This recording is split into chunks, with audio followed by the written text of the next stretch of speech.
छे तो पोइ छाला थो वञे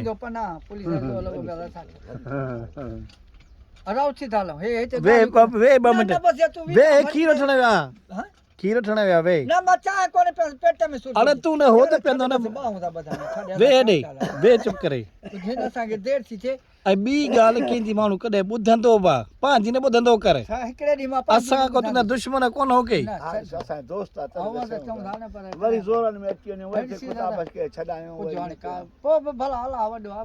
जॾहिं चवई पियो त भई पुलिस बि ॾंडो वसकाए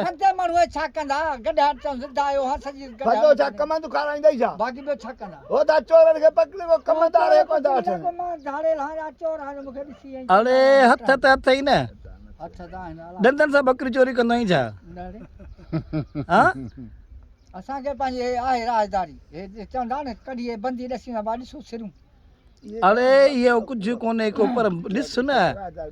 छितो कुत न थींदो आहे ॻोठ में त पोइ या त पासो कंदो आहे पर सम्झे कोन थो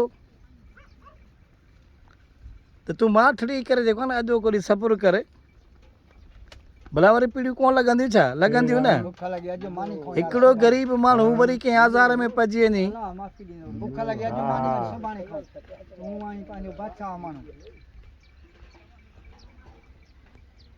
तोखे कंहिं ॼाणाया भला बकरी वारो शौक़ु यार मां सुबुह जो अॼु महीनो थियो आहे 15 ॾींहं खीर विकण वारी दुकान वारा महीसर हा खीर कंहिंखे बि कोन्हे खीर ॾींदा आहिनि भलो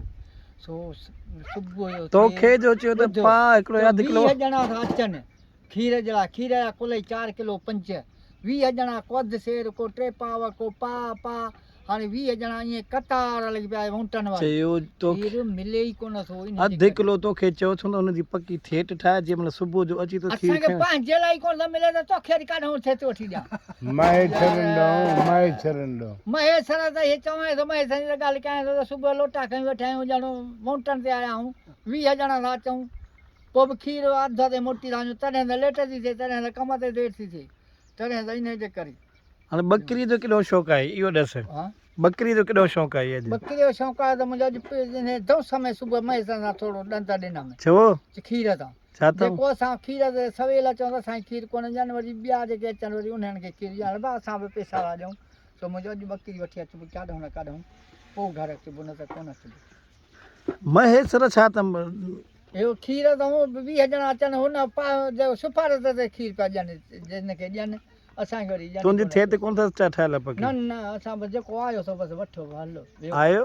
जेको मंडी लॻंदी आहे छा हुते बि हा बसि हुते बसि जेको खीर तूं आहे तोखे ॾिनई ॿियो आयो ॿिए खे ॾिनई हुते पोइ भला असांखे त ठाराए न अधु किलो जी के खाऊं नथा ॾियनि मूंखे पंहिंजे लाइ पा कोन मिले त तॾहिं न अञा त बकरी सूर पिटींदो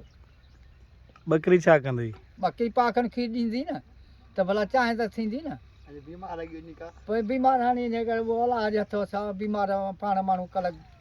चङो भलो पेट में सूर पइजी वियो पोइ हल